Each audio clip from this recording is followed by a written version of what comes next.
Vamos chegando com notícias na manhã desta quinta-feira, dia 18 de julho de 2024. Quinta-feira importante, porque a gente hoje saberá quem será o nosso adversário nessa Copa do Brasil, nas oitavas de final da Copa do Brasil de 2024. O Fluminense vai descobrir o seu adversário hoje num sorteio que será realizado na sede da CBF na Barra da Tijuca, onde pode enfrentar outros 15 times nas oitavas de final, já nesse confronto onde não tem pote definido, tá?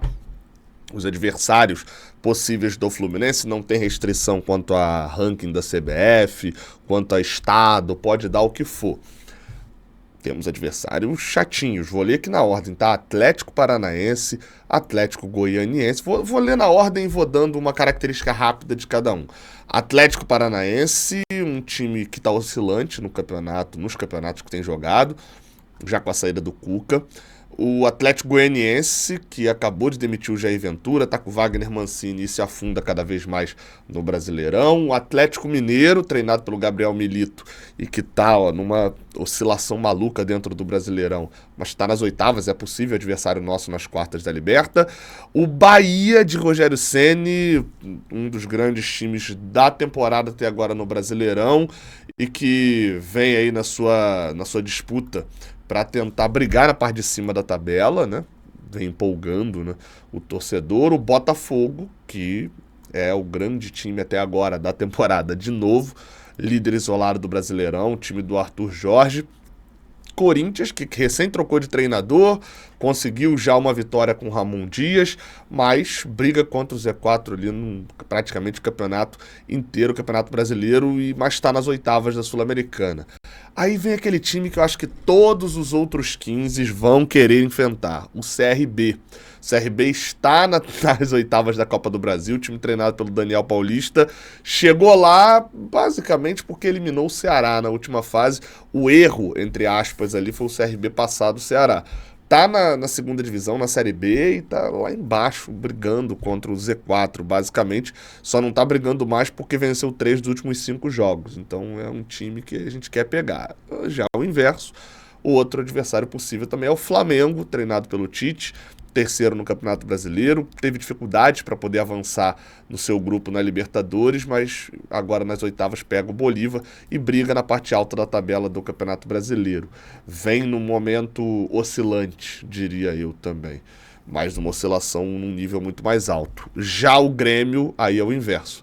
O Grêmio briga lá embaixo no Campeonato Brasileiro, talvez seja o time que mais se assemelha ao Fluminense nesses adversários, que é um time que claramente não tem qualidade técnica para estar brigando onde está, mas está brigando onde está. O momento do Grêmio é bem ruim e o Renato pode ser que nem enfrente o adversário que enfrentá-lo, né, que for sorteado. E além de tudo, o Grêmio também não deve ter o seu mando de campo. A arena do Grêmio não vai estar liberada para os jogos da Libertadores e os jogos da Copa do Brasil são antes dele, então provavelmente ou é Centenário em Caxias ou Couto Pereira mesmo. Goiás, esse é um time da Série B que teve uma vantagem gigante de ser campeão da Copa Verde, entrar já numa fase mais avançada, só eliminou o Cuiabá, tá lá embaixo na Série B, não é um cenário muito... Assim, tá meio que um meio de tabela, mas um meio de tabela olhando mais para baixo. Obviamente também o momento é muito ruim, assim, 4 derrotas nos últimos 5 jogos. O Juventude, que recém trocou de treinador, sabe o Jair Ventura, que saiu do Atlético Goianiense, foi pro Juventude e assumiu o lugar do Roger Machado, que saiu pro Internacional, que foi o time que o próprio Juventude eliminou. Futebol brasileiro não é para amadores, não. Juventude, aí não dá para saber. O momento é ok, mas não dá para saber como será com o Jair Ventura assumindo. Para fechar, Palmeiras de Abel Ferreira, obviamente um time que vai brigar por todos os títulos. É uma pedreira, sim, que pese ter perdido agora o jogo para o Botafogo. Red Bull Bragantino, um time, esse talvez a maior definição de oscilante de todas. São Paulo, do Subeldia, um time que vem numa crescente interessante e que não seria um time bom de pegar. E por último, Vasco, esse daí que mudou do vinho para a água nos últimos jogos. São 5 jogos sem perder, 4 vitórias seguidas, desde que o interino, que nem é mais tão interino assim, Rafael Paiva, assumiu 4 vitórias seguidas e já está na parte mais alta da tabela, além de ser um clássico regional.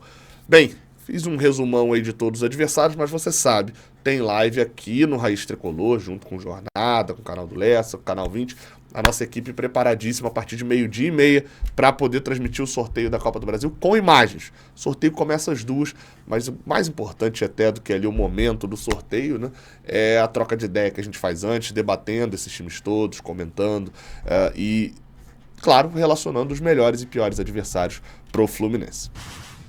Olha só, já desembarcou o reforço do Fluminense aqui no Rio de Janeiro. Tô falando aqui, eu moro em Rio Bonito, mas vocês sabem, né? Aqui no Rio, Inácio, o zagueiro Inácio, já desembarcou lá no Galeão. As imagens são do GE. Globo. O jogador chegou na noite, né, dessa quarta-feira, já praticamente manhã, né, madrugada da quinta-feira, lá no aeroporto do Galeão. Veio ali de Lima com uma parada, chegou numa escala em São Paulo e já foi recebido ali também pela assessoria de imprensa do Fluminense, também esse aí por, enfim, pessoas que estão ali para poder ajudá-lo. Veio com família, um monte de malas e chega para o Fluminense para poder assinar contrato com a equipe tricolor. Pelas informações, contrato de 4 anos, com um valor de compra de mais de 2 milhões de dólares. Esse é o zagueiro Inácio, que vem do Sporting Cristal do Peru. E aí, falando do zagueiro Inácio, preciso falar aqui também sobre uma notícia, e é daquelas relações que, sabe quando você para fazer a conta e você percebe que deu merda? Então, vamos lá, tá? O cenário atual dos reforços, das contratações do Fluminense, mostram quem? Vamos contar aqui comigo nesse meio de temporada. O Inácio, que já chegou, o Nonato, que por sinal já foi registrado no BID como jogador do Santos, para agora assim poder ser emprestado para o Fluminense. Então, Inácio, Nonato, Serna já desembarcou no Rio de Janeiro, o Thiago Silva já está treinando há um bom tempo, e o Fluminense está para poder fechar o negócio, está muito bem encaminhado o negócio do Facundo Bernal. Então, 5 reforços. Só que ainda se fala também de mais um atacante da equipe do Fluminense, a contratação de um centroavante também. Bem, dito isso, seriam 6 reforços, sendo que, se você der uma olhadinha lá no regulamento da Libertadores, você vai ver que a troca na lista dos 50 inscritos que o Fluminense fez lá no início da competição, ele pode trocar 5 nomes dessa lista entre a fase de grupos e as oitavas de final. Muita gente tem me perguntado, Gabriel, o Inácio não estava jogando essa Libertadores ali a fase de grupos, mas o Serna jogou a fase de grupos pelo Alianza Lima, inclusive enfrentou a gente. Ele pode atuar pelo Fluminense? Pode. Só que ele tem que ser inscrito pelo Fluminense. Como o Fluminense inscreveu 50 jogadores, na verdade mesmo se não tivesse inscrito, você precisa trocar um inscrito pela entrada dele. Vou dar um exemplo. O Alexandre Jesus foi inscrito com a camisa 3. Obviamente é ele, que já está até emprestado aí, que vai dar vaga ao Thiago Silva. Você tem ali no time entre os inscritos, o Marlon, camisa 4, vai lá, talvez seja ele que dê a vaga para o Inácio também, vai assumir a camisa 4. São jogadores que já saíram. Para tirar é fácil, o Marcos Pedro já saiu do Fluminense camisa 16, a gente já viu, deixa eu dar uma olhada aqui se tem outro, o Felipe Alves, número 27 é outro que está de saída do Fluminense, dificilmente seria inscrito, tem um monte de moleques, né? Você tem ali o Loyola, você tem o Wallace, o Freitas, uma série de moleques, o Douglas Costa, camisa 90, que é outro que também está de saída. Então assim, para tirar dos inscritos é moleza. O problema é que você tem que tirar 5 e colocar 5, você não pode tirar 6 e colocar 6. Mesmo que você tenha quem tirar, o regulamento limita no máximo 5.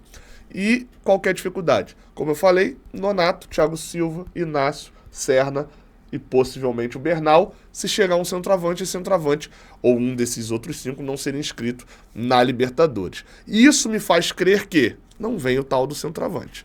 Pelo menos não por agora. O jogador pode ser inscrito para essa fase da Libertadores nas oitavas de final, que o Fluminense vai enfrentar o Grêmio, ele pode ser inscrito até a sexta-feira anterior, né? O jogo é na terça, mas se ele não tiver a documentação toda e tal, ele pode inscrever e entregar a documentação até a segunda. Então, basicamente, o Fluminense ainda tem ele pelo menos mais umas 2, 3 semanas. Vamos botar aqui 3 para 4 semanas até concluir isso tudo, ter a documentação e estar em todos escritos. Vamos ver. Enfim, seria um cenário muito ruim não ter uma das contratações nas oitavas da Libertadores. É uma parada comum de quem faz tanta contratação no meio do ano. Normalmente é porque não está tão organizado. Olha só, teve rodada do Campeonato Brasileiro nessa quarta-feira e, bem, tivemos jogos que os resultados foram bons para o Fluminense e, vá lá, não foram perfeitos para o Fluminense, não tão perfeitos para o Tricolor, foram bons para nós como torcedores. Vou explicar, tá? O Botafogo e Palmeiras, obviamente, resultado ruim em qualquer cenário, mas não importa para o Fluminense, né? 1-0 para o Botafogo, líder isolado do Brasileirão. Fortaleza ganhou Vitória, 3-1 para o Fortaleza, resultado bom pra gente. Breno Lopes abriu o placar, Pochettino fez o segundo, Tinga fez o terceiro e no finalzinho o Hugo José diminuiu para a equipe do Vitória. Vitória disputa com a gente, tá lá na parte de baixo e mais uma derrota para eles é muito bom. O São Paulo ganhou do Grêmio por 1-0, jogo nervoso na reta final. O São Paulo briga lá em cima, o Grêmio briga lá embaixo. O Lucas Moura fez a boa pra gente, ganhou vitória do São Paulo por 1-0. O Grêmio é outro lá de baixo que perde. E aqui veio o resultado que é bom pro Fluminense e pro Tricolor você fica ali na dúvida, né? No geral a gente achou boa também, porque na situação não dá muito pra ficar secando time adversário, não. Time rival, né? O Vasco ganhou o Atlético Goianiense fora de casa. Gol do David, o famoso DVD. E esse resultado obviamente é ruim, ninguém aqui quer que o Vasco ganhe. Mas o Atlético Goianiense é quem tá aqui, ó, na 19ª colocação. Então, sendo assim, a vitória do Vasco... Ah, Gabriel, mas o Vasco também... Meu amigo, o Vasco é 23 pontos. 23, a gente tem 8. Então, assim, no momento eu não tô mirando o Vasco, não, sendo bem sincero. O Atlético Goianiense, ou seja, só nessa rodada aqui, ó, perderam Vitória, Grêmio, Atlético Goianiense... E não custa lembrar que anteontem, na quarta-feira, o Corinthians ganhou em casa do Criciúma. Venceu por 2-1, Ángel Romero e KKK deu uma entrevista extremamente maluca ali. Viraram o jogo pro Corinthians contra o Criciúma. O resultado do Corinthians, obviamente, não foi tão bom. Mas o Criciúma também não é que tá muito lá em cima. Então você tem um retrato neste momento desta rodada, onde o Atlético perdeu, o Grêmio perdeu, o Vitória perdeu, o Criciúma perdeu. Daqui só quem se deu bem foi o Corinthians contra o Criciúma, então meio que se anula, e o Cuiabá que venceu o Bahia fora de casa 2-1, meio inexplicável. Então o recorte atual de briga contra o Z4 tem esses 7 times. Na verdade, se você for ver em outros canais, outras mídias, o recorte de briga contra o Z4 nesse momento, na verdade, não tem o Fluminense. O Fluminense até agora não briga para não cair, né? A verdade é essa, precisa ganhar o seu jogo. Mas isso dá a tônica do tamanho da importância desse Cuiabá e Fluminense nesse domingo, lá na Arena Pantanal. Se o Fluminense vencer, a diferença hoje, que é de 9 pontos, pode cair para 6. Se o Fluminense perder, essa diferença pode subir para 12. Então, a mesma coisa aqui em relação à zona de rebaixamento. Grêmio e Vitória se enfrentam na casa, entre aspas, com o mando do Grêmio. Se tiver um empate nesse jogo, ou até mesmo uma vitória do Grêmio, o Fluminense pode chegar nessa rodada a ficar a 4 pontos da saída da zona de rebaixamento, já que o Corinthians vai enfrentar o Bahia na Fonte Nova e, enfim, o resultado mais provável é a vitória do Bahia. Ou seja, pode ficar 4 pontos, ganhar um jogo e o Vitória perdendo da equipe do Grêmio fica 4 pontos de saída. Em compensação, pode ficar 10. Porque Vitória e Corinthians podem ganhar os seus jogos, o Cuiabá teria ganhado o Fluminense, o Criciúma pega o Flamengo fora de casa, jogo também muito difícil, mas ainda assim o Fluminense pode ficar uma diferença quase que irretirável. E eu inventei até uma palavra aqui para poder falar do drama que é a situação. Então, esse Cuiabá e Fluminense é importantíssimo com o retorno de todos os jogadores que, né, Marcelo, Felipe Melo, Thiago Silva, John Ares. John Ares que, inclusive, chega no Rio de Janeiro na manhã dessa quinta-feira, tá? Terminou a Copa América, ele estendeu ali mais... Eu até falei que ele chegaria no Brasil e ficaria mais 2 dias. Não, ele estendeu mais 2 dias lá, de recuperação pós-Copa América. Chega na quinta-feira de manhã e já vai treinar na sexta. Deve ser relacionado para o jogo de domingo. E aí você tem Thiago Silva, como eu falei, e tem todo mundo que puder estar nesse jogo, meu amigo, tem que estar pra gente poder conquistar uma vitória lá na Arena Pantanal. Belê? Tamo junto. Não esquece de deixar o like, cara. Eu não tenho pedido isso tanto nos vídeos. Só, se você tá vendo isso daqui é porque você assiste os vídeos até o final. Então, assim, eu não tenho pedido tanto no início, que é o costume da galera, porque eu acho que, pô, o botão de like, ele é um botão do tipo, eu gostei deste vídeo. Não é, tipo, me dá uma... Não, eu gostei deste vídeo, então estou apertando aqui, YouTube, este vídeo é bom. Então, se você achou este vídeo bom, você aperta aqui embaixo. Na live, não. Na live eu peço, porque ela faz a live ser mais divulgada e tal. Mas aqui no vídeo é isso. Gostou do vídeo? Aperta o like. Tamo junto. Até a próxima. Valeu.